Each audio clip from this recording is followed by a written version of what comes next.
So George went back to Belfast, where he met with a group of young men, and then he returned again later in 1914, and this group of young men then went and met in Monaghan, and they formed themselves into a little group, and they called themselves the Elim Evangelistic Band. There were 20 of them by 1920.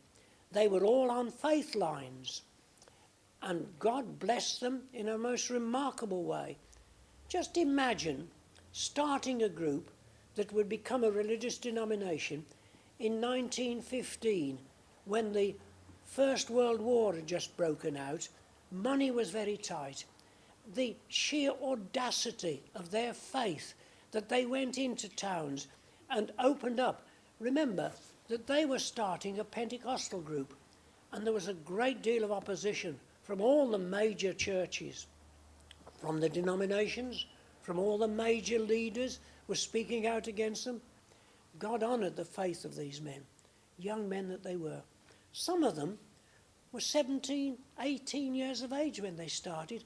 Many of them were only just about 20, taking charge of churches that ran to hundreds of people and believing that God would honour their preaching.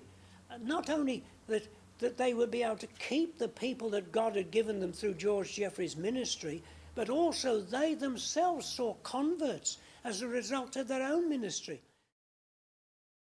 Well, Birmingham really is one of the keys. It was the place that they never went to. You see, you have Elim and you have Assemblies of God, but what they do, and have done over the years, when one has got a major work in a town, we don't go into the town where they are. We don't tread on each other's territory, if you like, because we don't, if they're doing a good job there. And that was been a general policy. So that Elim kept out of Birmingham. You know, George Jeffreys was having great success in London and different parts, and the Assemblies of God had strongholds in other areas, and so Elim kept out of Birmingham, because Birmingham is where the Assemblies of God started. It was launched in Aston in Birmingham, although they were never very strong in Birmingham. So an opportunity came for George Jeffreys to go to Birmingham, and they purchased a building actually in Smethwick with an idea of opening up in Birmingham. But then the opportunity came to to have some meetings in a church that was going to close in Steelhouse Lane, which was a big congregational church. But they started with only a handful of people. George was hardly known. But within a very short time, people were healed and people came. Now, people also came, of course, from other parts of the Midlands where Edward Jeffreys had been holding meetings, and some people thought it was the same Jeffreys. You get a lot of confusion there. So that did give him an extra little following. But nevertheless, before very long, there were crowds filling this place, and we've got pictures of them queuing up outside. So they said, look, we must do something. You know, we can't cope with these crowds. So they said, we better move into the town hall, which was available on some nights. So they hired the town hall, which seated about 2,500, and nice and central. But they filled that. So they said, well, we better look around for another place. So the only larger place that was available was the skating rink at Walford Road in Spark Brook, off by one of the main roads, main Warwick Road. Now this seated 8,000, and they advertised it and said, you'll be sure of a seat, this is the largest skating rink in Europe. And so many people turned up that they filled the place. And we've got photographs of that. So, well, what do we do now? Well, the only other place was the old Bingley Hall, which had been used as a sort of, like the type of Ideal Homes exhibition type of thing. A huge place, like a great big series of barns. So George Jeffreys went there, and they filled it. And he was there for several weeks. And he baptised over 1,000 people by total immersion. in the Bingley Hall, and they recorded something around 10,000 recorded converts in the Bingley Hall. And time again, that's just what happened. Someone would come in who was very sick, they would be prayed for, and God would miraculously heal them. Those who were deaf would hear, the blind would see, the lame would walk.